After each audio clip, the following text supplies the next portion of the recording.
Futures in Fundraising is presented by Alexander Haas. Alexander Haas, transforming institutions that transform lives.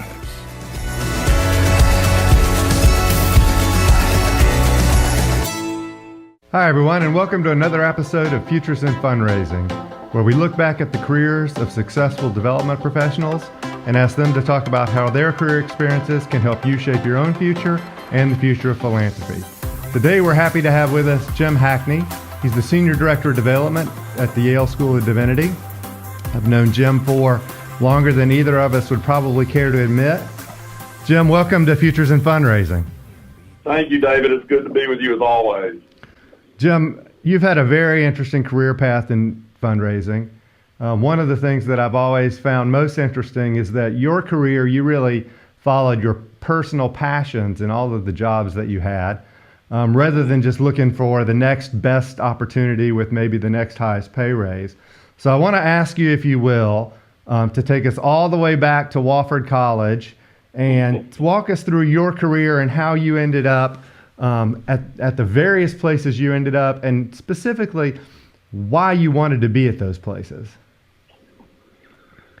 Oh, goodness, David, that's a really interesting point. You know, when I graduated from Wofford in 1977 and came straight to Yale Divinity School, and at the time I was interested in higher education as a potential. I was specifically interested in church-related institutions. And so after I graduated from YDS, I thought I would be in student affairs, and I worked for a couple of other institutions. And then the president of Wofford called me one day and he said, "It's time for you to come back." And I said, "Well, what do you want me to do?" And he said, "Well, come be the alumni director." And I'm like, "Well, what does that do?" And the next thing I knew, I was in a job, and before I showed up on campus, they had consolidated and combined the alumni job with the annual fund director's position. So without having much of a background at all in fundraising, I found myself in charge of an annual fund as well as doing all the alumni and parent programs for my little college.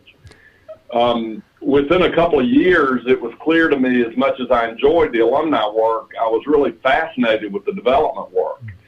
And part of that was we were entering into a campaign, and we had hired as a college consultant.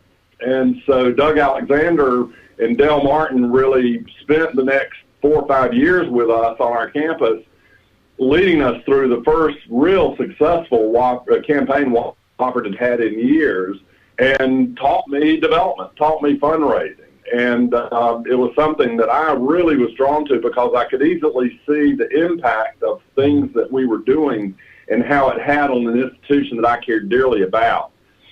So after doing that for 8 years, we had finished the campaign. The vice president at Wofford was clearly entrenched. There was nowhere else for me to go. I had become the director of development. And so I also had a personal passion in art history, which had been my undergraduate major in humanities and art history at Wofford. So I just did some information out to different museums around the region that I was interested in possibly considering working for. And the next thing I know, I got a phone call from the Mint Museum in Charlotte and they said that they were really just starting a development program, and they were wanting to hire somebody out of higher ed because they felt like higher ed was so much more advanced in fundraising than the art museum world, which was really true at the time, especially in the early or mid-'80s. So I left and in 1990 went to Charlotte and started working for the Mint Museum of Art as the Director of Development and Marketing. I had been in place for, the Mint was in a unique situation. They were a department of the city of Charlotte, but were being forced to go private. So overnight, we had to go from only raising $750,000 a year for programming to $4 million to operate the budget. So the first call I made was Haas, and Del Martin came up and helped us put together a plan, and I spent the next 18 months implementing that plan, and actually was named the acting director of the museum in order to do that. And we successfully raised all that money, and the Mint launched its private really very well. And so I stayed there for 5.5 years totally, and then had the opportunity to, through the graciousness of you and Dale and Doug, to come to Alexander Haas to be a consultant. And I was ready for a little bit of a change, so I decided that that was an option that I was really interested in, because I really enjoyed the diversity of different types of opportunities. And so that's when I moved to Atlanta and started with you guys. And then the end of the story is Yale Divinity School. Well, you know, for 18 years, that's what I did, and I was incredibly happy, and feel like we had some great success. I had great clients all over the country, and just extraordinary opportunities. And then one day I had a conversation with Greg Sterling, the dean of Yale Divinity School. And I really felt, you know, for once in my life, specifically called to a job, to use a minister's term. Even though I was never ordained, I'd come to Divinity School. And I always felt throughout the years that I was consulting and working in development offices that the work that I was doing was a form of ministry. It was a way to really serve a larger community, to really work with organizations that were making a real change in the communities where they were. You know, I was always very careful about the clients that I chose, you know, or the ones that I tried to serve, to work with ones that really did make a difference in the communities where they were and served as sort of that community voice. So to have a brand new dean at Yale Divinity School, just like my undergraduate school, to go to my other college that I had been to and have a chance to serve them as the chief development officer, was something that I just found really appealing. And I think it's probably the only position that would have taken me away from consulting with Alexander Haas. Just the opportunity to make a real impact here. The vision that the dean had was something that I found and continue to find extraordinary, of really wanting to make a major shift in an institution that was already a leader in its field, was something that we're trying to do. So we're trying to raise $200 million between now and 2022, when this divinity school will be 200 years old as a standalone school within Yale University. And for a school that only has 8,000 alums, and most of them work either for churches or nonprofits, that's a tall order. Actually, raising $200 million in 5 years is a tall order for any organization.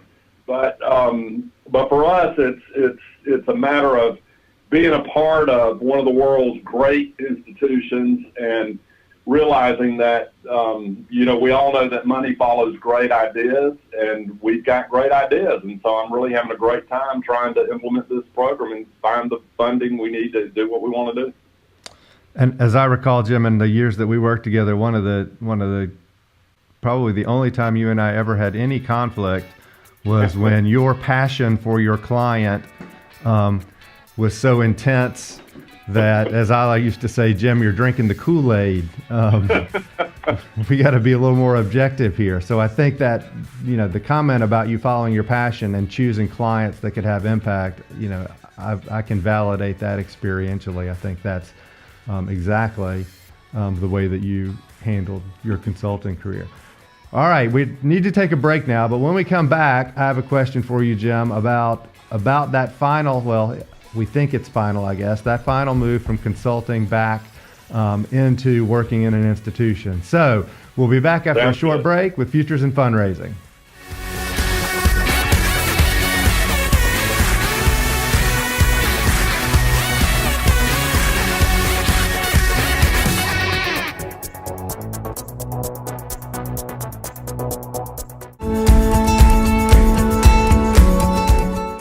In fundraising, I'm most proud of the High Museum of Art's expansion because it was a vision by Renzo Piano, the Genoa-born architect, who's very well known around the country. And one of the things that Renzo Piano does very, very well is work with existing structures existing museums, existing buildings.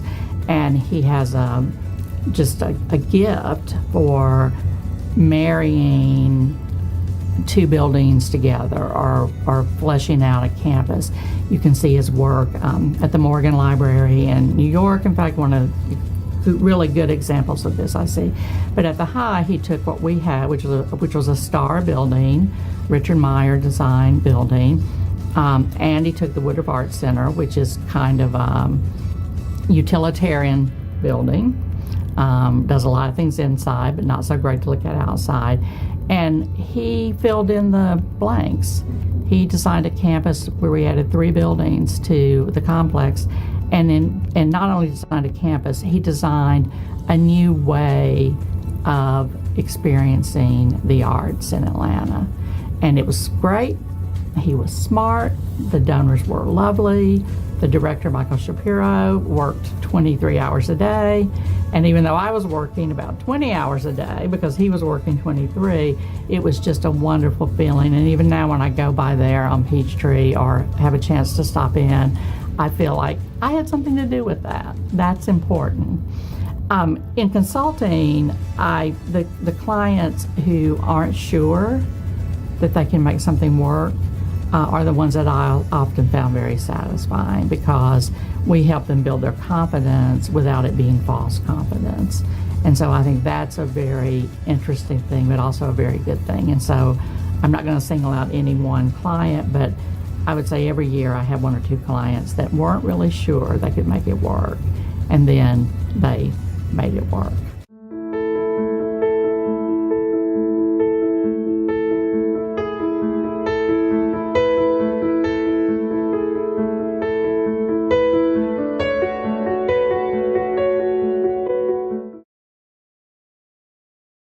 All right, we are back with Jim Hackney, Senior Director of Development for Yale Divinity School. So Jim, we've talked about your career path and your move from an institution into a consulting firm where you are for 18 years. For most people, that consulting job is their final development job, and they stay there until they retire, and they do it for the rest of their careers. But you made the somewhat unusual decision to move back into an institution, and you've told us that it was the passion for the institution that drove that. So I want to ask you a different question about that, and hope that I don't get you fired. But so tell us about the challenges in moving back from a consultant where your job is to come and tell everybody what they should be doing, and then moving back into an institution where you're part of a much larger organization. You're the Senior Director of Development for a unit, but there's this monster that is Yale Development around there. And I'm really curious for people who maybe get consultants and are thinking of going back, or really, I'm just curious, what kind of challenges did that present to move back from being the consultant and the expert on everything is sort of how people often view the consultant. What were those challenges for you when you moved back into the institution? You know, David, it's Yale raised over $600 million last year, and we're not in a campaign. The university has a $27 billion endowment. So, and we only have 12,000 students. This is not, and that's both undergraduate and all the graduate professional schools. So we're not a huge place, not like some of the really large universities around the country. And yet the amount of research that goes on here is extraordinary. Of course, we have a med school, and anytime you add that in, you've got huge expenses with a major research medical complex here that's just tremendous. But, the Divinity School is really a very small pond in this big sea here at Yale. I mean, we're only raising, we have 400 students at our school. We raise somewhere between $4 million and $12 million a year annually for the Divinity School, depending on what breaks here and there with some big grants, et cetera, a big major individual gift. The thing that surprised me is how I really did have to back up where I thought I could come in and really do some things quickly the first year, which we did. We went from the school raising $4 million the year before I got here to raising 11.5 the first year I was here. And I was thinking, wow, that was the biggest fundraising year the Divinity School had ever had on record. So I thought, okay, well, this is great. We're going to have a great easy. time. No big deal. We'll just double it again next year. Right, yeah, right, sure. I'm all in favor of that, especially when you have a goal to raise $200 million within 5 years. So well on our way, the development system was starting to pay attention and saying, wow, things have changed at the Divinity School, and they're really now, paying a lot more attention to fundraising, et cetera. What surprised me is how much effort it takes to really identify and cultivate prospects. I think as a consultant over time, it's easy to see what needs to be done, but sometimes I may have, as a consultant, underestimated the amount of time that it would take to actually bring people along and bring them into the fold. Making sure you really know how to and where to spend your time. I mean, we had not ever done any sort of research on our alumni base. When I had come here, I was told that we didn't have any prospects. There were nobody within our alumni base that had the ability to make an impact gift to us, which of course was not true. Just working through the system so that we could identify who are our top 300 people that we needed to pay attention to. And then with that 300, who are the 50 that I needed to get to see that year face to face? And then who are the 10 that I need to get the dean in front of? So just implementing that system with an institution when we've got a very small staff, and yet our constituency is throughout the world. I mean, our alums live in every state. They're in every country, the university, it seems like. And so it's not just a matter of going into New York City and seeing all of our people, or we're not, in a big town like Atlanta where we're a nonprofit serving that group. Our alums are everywhere. So trying to figure out how to best spend your time. And the longer I'm here, the more that now that I've been here for 3.5 years, I realize I've now developed insider eyes. I no longer have the ability to see what we're doing right and what we're doing wrong. So I miss that ability to go in and out of other organizations, because one thing I learned as a consultant is I often learned how to help one client by what I saw going on with another client. Right. And I just don't have that exposure to other places to really see. Yes, I talk to my colleagues here at the Divinity School. I'm very active now in the National Association of Development Officers for Seminaries. I'll be chairman of that group next year. There are 275 seminaries in North America for the Association of Theological Schools. And so we talk, I talk to my peers at Harvard and Duke and Vanderbilt and different Chicago and New York, et cetera. But I also work for a dean, and sometimes he and I disagree on strategy. I'm shocked by that. and he is an incredible, brilliant scholar. He's an incredible, brilliant minister himself. He is a world-class administrator, and he's an entrepreneur. I mean, he is a change agent, and which is what drew me to come here. And now that I've worked for him for over 3 years, he's the real deal. I buy into him, and I know what motivates him. His motivation is clearly to help produce better graduates who will better impact the world, which is what the mission is of our school. And that's what drives him. And so sometimes it's frustrating when I think I see clearly, and through all of my experience in fundraising and consulting, seeing what works with a major donor, and he just doesn't quite necessarily see it the same way. And so I have to sort of take second fiddle sometimes, even though he also is very open to discussion. But I think that's one thing that I've learned is just that, I'm not my own boss anymore. At the same time, I can suggest, but it's not that, I can't threaten to resign the way I used to as a consultant sometimes when we really knew we were You're not supposed to tell people that. So I'm curious about... sometimes when you see somebody, now we haven't done anything here, nor has he suggested that we do anything unethical or not right. But, sometimes when we saw stuff like that going on as consultant, Sure. we just had to tell people, look, you're not doing the right thing. Where here, I don't really have quite that strong ability to bring that voice in. So I'm curious, in the first few months that you were there, when you're sitting around maybe a big conference table with the staff from across the institution, and you spent 18 years when you were in that setting, you were the focus of attention, and everybody was sort of waiting to hear what you had to say. Did you have to have a thumbtack in your van and stick yourself every time you wanted to take over the conversation?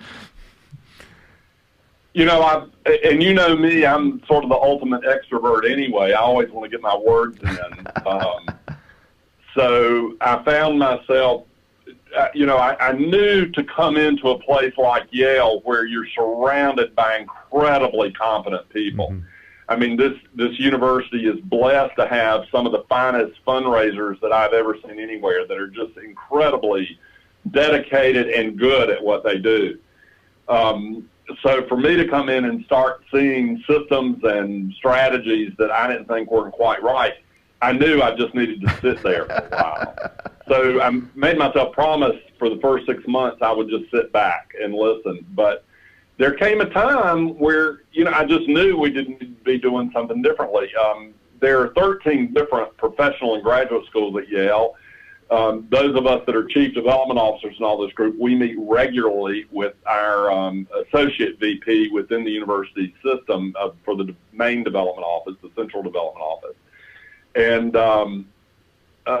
some of these schools are big, like the law school, the med school, the School of Management, which are all three massive and raise just tremendous amounts of dollars and are run by really great development functions. They also, like the law school has 25 development officers. We have 2.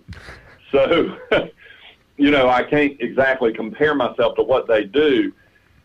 But I also have found myself over the last couple of years being asked to be a part of university-wide committees that looks at development issues, to really be a part of searches for new senior leadership downtown, et cetera. And I think I fortunately have managed that pretty well. The dean told me one of my jobs when I got here was to insert myself into the university's development system. One thing that Yale does incredibly well, which I was pleasantly surprised about, is we do not have really heavy walls between units. We are allowed at the Divinity School and encouraged to raise funds from Yale College alums, where in other schools they really do say hands off. A lot of silos. So, now, they're like silos. Yale is not that way. Our president makes it very clear we are one Yale, and that's the beauty of being at a place the size we are. There's just a lot of interaction and a lot of cooperation across the different schools and units. So I have found a tremendous amount of openness, and, so the Yale Central Development Office, who has major gift officers assigned to every state in the union and throughout the world, they have people out on the road all the time. So if I can get them to understand what we're about, we've raised 7 new endowed scholarship funds from Yale College alums in the last 2 years alone, just because Yale College or the central development officers were in a place and realized the person they were talking to were interested in the issues that are affecting our school as much, if not more, than their own undergraduate place.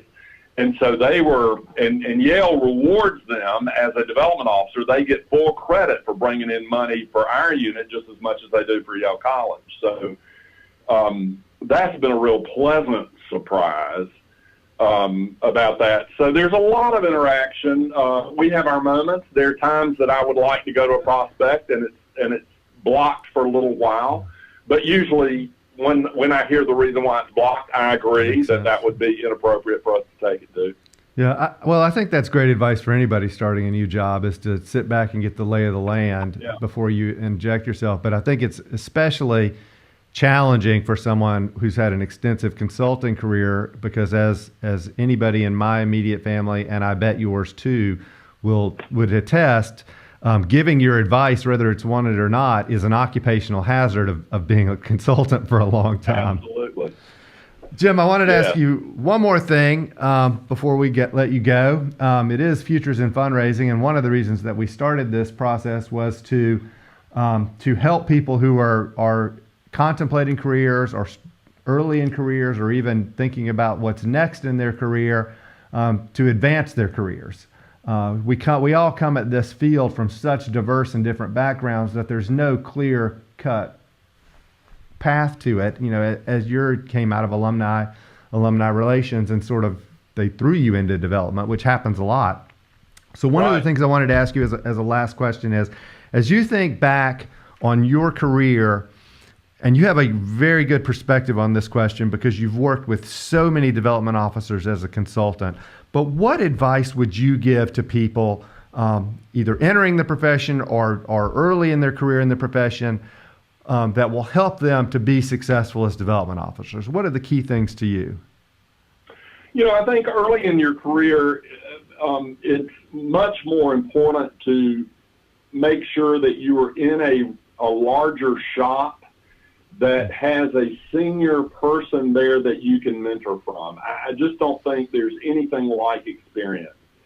And so oftentimes, and even students here at the Divinity School who may come to us with already having a couple of years working for a nonprofit, we have a lot of alumni who work in development offices around the country, as you can imagine. And oftentimes they'll say, oh, I have a chance to be the director of this little nonprofit, and I'm just advising not to do that. I think too often people, there is, as we all know, a lack of talent in the development field. It's a wide open field. It's a great place to build a career, because if you can show that you can raise money, there's a huge open door for you. There's always room for you somewhere. And I think people might want to move too soon, too quickly, to go up the ladder because they've had a little bit of success somewhere and somebody's going to try to grab them. Yep. You know, I didn't move very much in my career. I only had, I was 8 years at Wofford. I was 5.5 years at the Mint, 18 years at Alexander Haas, and then hopefully I'll retire here as long as the dean will have me. And, I think people are just too ready to move on to the next thing, when in fact, I've been here now 3.5 years. I just now am beginning to feel like we know what we're doing at this place, and that we've got the relationships with donors. And, we just, for instance, we had our most important stewardship event that I've had since I got here just a couple weeks ago, where we invited every living donor who's given $50,000 or more throughout their lifetime to the Divinity School to be inducted into a new lifetime giving circle. Well, it's turned out to be just an amazing thing, because it's opened up conversations with all these people. And, it took us a while to even figure out who that list was, much less get them to trust us enough to want to come back to an event. But we had great attendance at that event. We gave them a little certificate and thanked them, but we also gave them an experience of a lifetime. We invited them to come in before the dinner that night to spend time in the rare book manuscript library, where they had the opportunity to actually turn the pages of a Gutenberg Bible, which is something that you just never have the opportunity to do. Great. Well, I want to thank you, Jim, for taking some time to talk with us today.